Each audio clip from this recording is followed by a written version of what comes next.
हम जदयू का नेत्री और तो है ही हम एक भारतीय नारी हूँ और एक मैं कुशल गृहिणी हूँ और इतना ही नहीं, मैं एक मधुबनी सिविल कोर्ट की कुशल अधिवक्ता भी हूँ।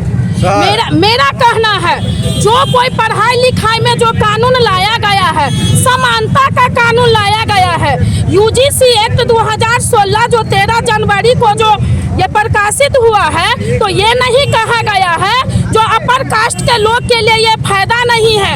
कॉलेज कैंपस के अंदर जो रैंकिंग होती है, कॉलेज कैंपस के अंदर जो लिंग का भेद होता है, ऊंच नीच जाति का होता है, पिछड़ा अति पिछड़ा होता है, हिंदू मुस्लिम होता है, वह लड़ाई कॉलेज में छात्रों के बीच में नहीं होना चाहिए। यूजीसी बिल किसान के लिए बिल नहीं है।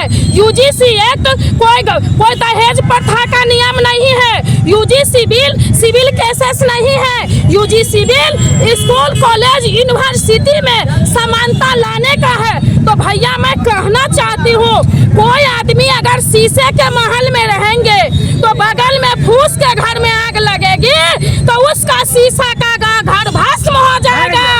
अगर हम देश के रथ को, देश के विकास को आगे चलना चाहते हैं, अगर कोई पढ़े लिखे आदमी या वो पिछड़ा समाज का हो या अग्रसर समाज का हो या SC ST का हो, अगर वो आगे बढ़ जाते हैं और दूसरा गरीब आदमी, गरीब का बच्चा, पढ़ने वाला स्टूडेंट अगर आगे नहीं बढ़ेगा तो देश की दुर्गति तय है। पहले जमाना में हमारे हिंदुस्तान के लोग पढ़े लिखे उतना नहीं थे तो देश गुलाम था। आज हिंदुस्तान के गांव-गांव के में लोग आपको क्या कहते हैं, जागृत हो गई है। रहा जदयू का जिला अध्यक्ष महिला प्रकोष्ठ, तो माननीय नीतीश कुमार जी ने हम लोगों को पढ़ा लिखा के आगे कर दिए हैं। अगर संविधान का कानून बना है, सभी के लिए बनाना है, तो माननीय प्रधानमंत्री जी को मैं यहाँ से रिक्वेस्ट करती हूँ, यूजीसी बिल 2026 आप लागू करो।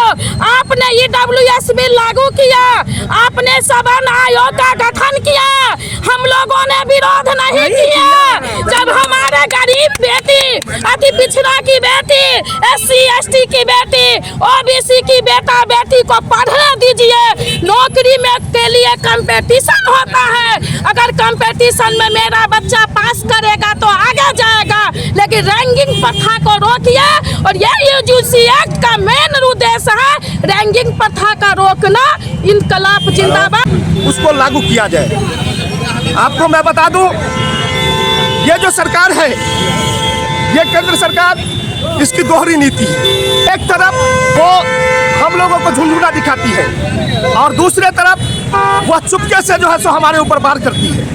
आप देखिए कि कितना बड़ा षड्यंत्र है। जहां यूजीसी बिल 2018 चल रहा था, इतने बढ़िया ढंग से इन्होंने मैनेज किया है कि उसके जगह पर 2026 लाया, जिसमें 2018 को डिलीट कर दिया गया और चुपके से ला करके इसको लागू करके और फिर जो है सो उसको हमारे माननीय सर्वोच्च न्यायालय द्वारा स्टे कर दिया गया। बंधुओं, मैं आपको बताना चाहता हूं कि अगर इस सरकार की मंशा सही है और सही करना पड़ेगा, नहीं तो हम लोग चक्का जाम कर देंगे। सही करना पड़ेगा उसको, मंशा को।